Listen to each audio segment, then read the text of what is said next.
In this video, I'm going to show you how you can run a multivariate regression analysis using the Data Analysis Toolpak in Excel. I'm also going to show you how to implement the estimated multiple regression model equation using a formula, and then stay to the end and I'll show you how to implement the estimated regression equation in a much easier way using the sum product and transpose functions in Excel. So if you're ready, let's get started. Here's the data set I'll be using for this tutorial. In column A, I have the charges, and then in columns B through E, these are independent variables: age, BMI, children, and then whether the individual was a smoker. Before we run the regression model, in Windows, I'll show you how to add the Data Analysis Toolpak.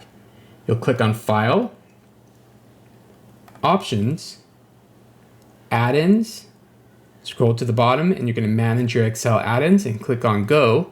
You can see that I already have the Analysis Toolpak checked. Otherwise, you would check this and click OK. Let's go ahead and run the regression now. I'm already on the data ribbon.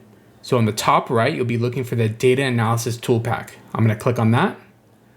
I'm going to scroll to the bottom and I'm going to find Regression and click OK. The first input is the Y range. This is our dependent variable. So let's go ahead and select the charges data. The second input is the X range. This is our independent variables. I'm going to go to the top and let's go ahead and select these 4 columns, Control Shift down to the bottom and click Enter.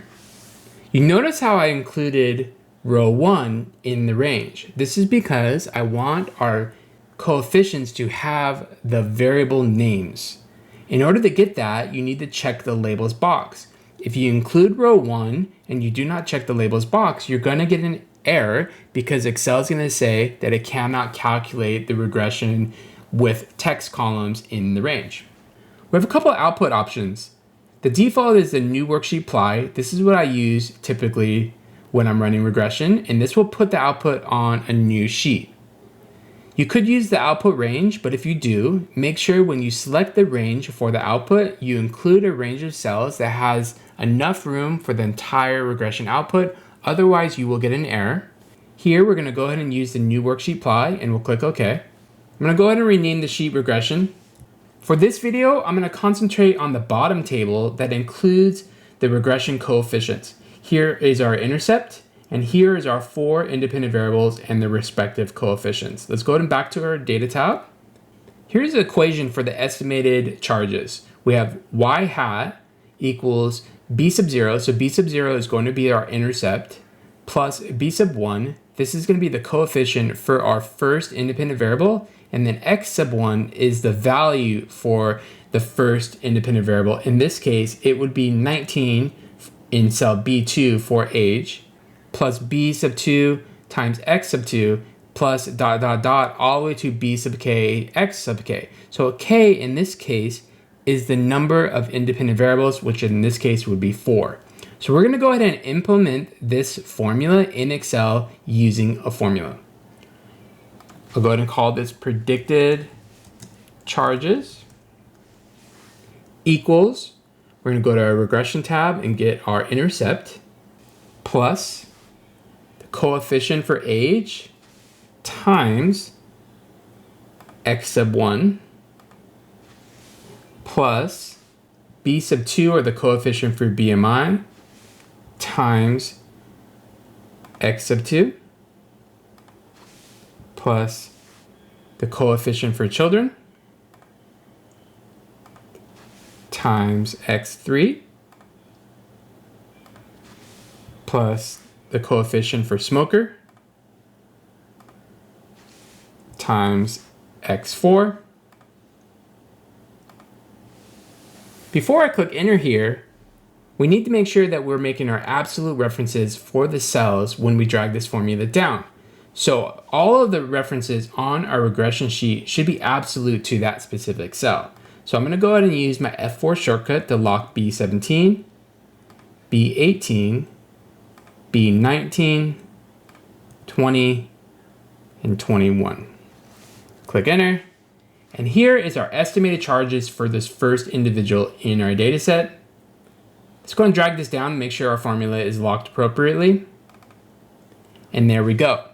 As I mentioned at the start of the video, I'm going to show you how you could do this in a much easier way. In this case, we only had 4 independent variables, but you imagine if you had 15 independent variables, building that formula would be quite tedious.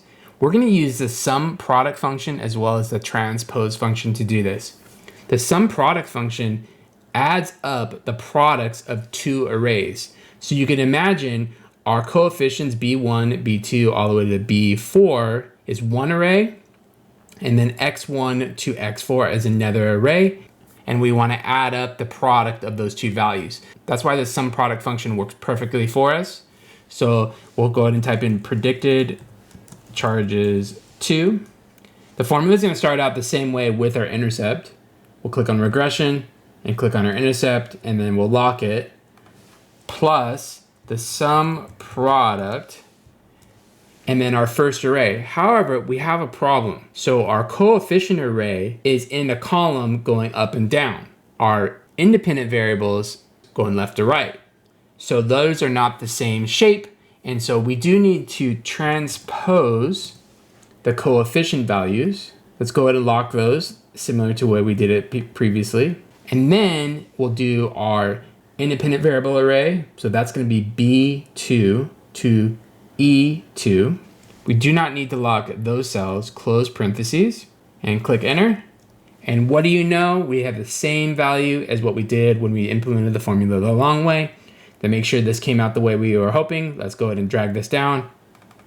And what do you know? We get the same value. So you can see how the sum product and the transpose function was allowed us to implement the regression equation in a much easier way.